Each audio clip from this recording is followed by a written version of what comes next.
చిచి ఇంత గబ్బు వాసన వచ్చే ఈ ఎండు రొయ్యలు ఎండు చేపలు ఎలా తింటారో ఏం కథనో. మా ఇంటి పక్కల వాళ్ళు చుట్టుపక్కల వాళ్ళు ఈ చేపలని అయితే ఎండకి మరీ ఆరపెట్టుకొని స్టోర్ చేసుకొని మరీ వండుకొని తింటారు. హలో హాయ్ అండి, welcome back to Kalamma vlogs. అందరు ఎలా ఉన్నారండి? బాగున్నారా? మీరందరూ బాగున్నారని, మీరందరూ బాగుండాలని నేనైతే దేవుని మనస్ఫూర్తిగా కోరుకుంటున్నా.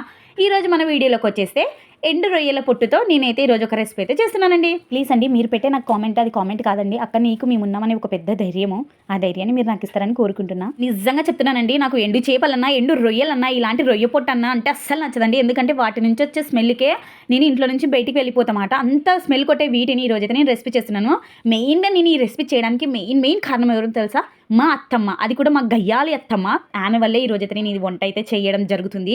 ఎందుకంటే ఈ రొయ్య పొట్టు మా బావ అయితే తీసుకొచ్చినాడు అనమాట. అంటే మా పెద్ద బావ అయితే తీసుకొచ్చినాడు. అది కూడా వాళ్ళ అమ్మకి ఇష్టమని 2-3 షాపులు మరీ తిరిగి తీసుకొని వచ్చినాడు. అది చూసిన తర్వాత మా అత్తమ్మ చాలా సంతోషపడిపోయింది. ఎందుకంటే అది కొడుకు తెచ్చినది కదా, ఇంకా ఏ రేంజ్లో సంతోషపడుతుంది మీరే చెప్పండి. నాకు ఇది చేసి పెట్టండి ఆ షాని ఇంట్లో అయితే పెట్టింది. మా అక్కకేమో హెల్త్ బాగలేక నేను చేయనంటుంది. మా చెల్లి చూస్తే నాకు పాపతో నాకే కాదక్క, నేను ఎప్పుడు వండలే అంటుంది. ఇంకా లాస్ట్కి ఫైనల్గా నేను మాత్రమే ఖాళీగా ఉండిపోయినా.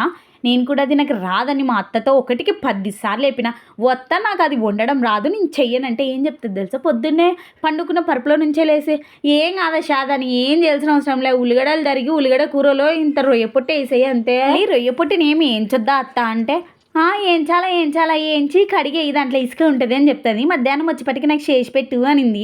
ఇంక ఏం చేస్తాం, చేయక తప్పుతుందా? అత్త ఆర్డర్ వేసిందంటే కంపల్సరీగా చేయాల్సిందే.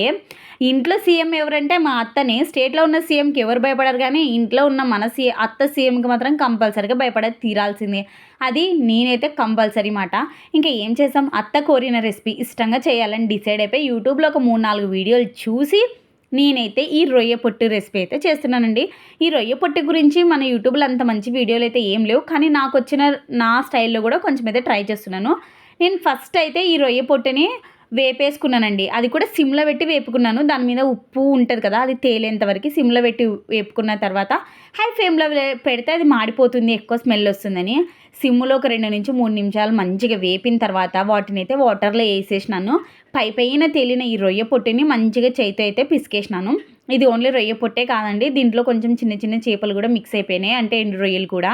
వీటన్నిటిని నేను వాటర్ లేకుండా పక్కకైతే పెట్టేసుకున్నాను ఒక ప్లేట్లో. పెద్ద సైజు ఉల్లిగడ్డలను అయితే ఒక 4-5 తీసుకున్నానండి. వాటిని అన్నిటిని ఇలా సన్న పీసెస్కి అయితే కట్ చేసుకొని పక్కన పెట్టేసుకున్నాను. దాంట్లోకి టమాటాలు, కొత్తిమీర, కరివేపాకు, మెంతెం కూర, ఇంకా పోపులో మనం ఎండుమిరపకాయలు వేసుకొని ఉల్లిగడ్డలు కొంచెం బ్రౌన్ కలర్ వచ్చిన తర్వాత దాంట్లోకి నేను మెంతెం కూర, అల్లం వెల్లుల్లి పేస్ట్, కొంచెం పసుపు కూడా యాడ్ చేసినాను, కొంచెం ఉప్పు, ఇవన్నీ వేసిన తర్వాత టమాటాలు వేసి బాగా అయితే నేను మగ్గనిచ్చిన అనమాట. అలాగే టమాటాలతో పాటే ఈ రొయ్య పొట్టు కూడా కొంచెం ఉడికితే బాగుంటుంది కదా, ఇది ఉడకకుండా కూడా అంత రుచి అనిపించదు కాబట్టి టమాటాలు వేసిన తర్వాత ఈ రొయ్య పొట్టుని కూడా నేనైతే యాడ్ చేసేసినాను. ఇంకా నెక్స్ట్ నేను ఇక్కడ కొంచెం కారం కూడా యాడ్ చేస్తున్నానండి. కారం కూడా అంటే కొంచెం ఆ టమాటాలు ఈ రొయ్య పొట్టు అన్నీ మగ్గిన తర్వాత కారం కూడా యాడ్ చేసి వీటిని అయితే ఒక 5-10 నిమిషాల మధ్యలో సిమ్ములోనే పెట్టి కలుపుకుంటా మగ్గనిచ్చినాను. లాస్ట్లో కొంచెం కొత్తిమీర అయితే వేసినాను. అంతేనండి, సింపుల్గా టేస్టీగా మనకి రొయ్య పొట్టు అయితే రెడీ అయిపోయింది. రొయ్య పొట్టు ఉల్లిగడ్డ కూర అని కూడా అనొచ్చు దీన్ని.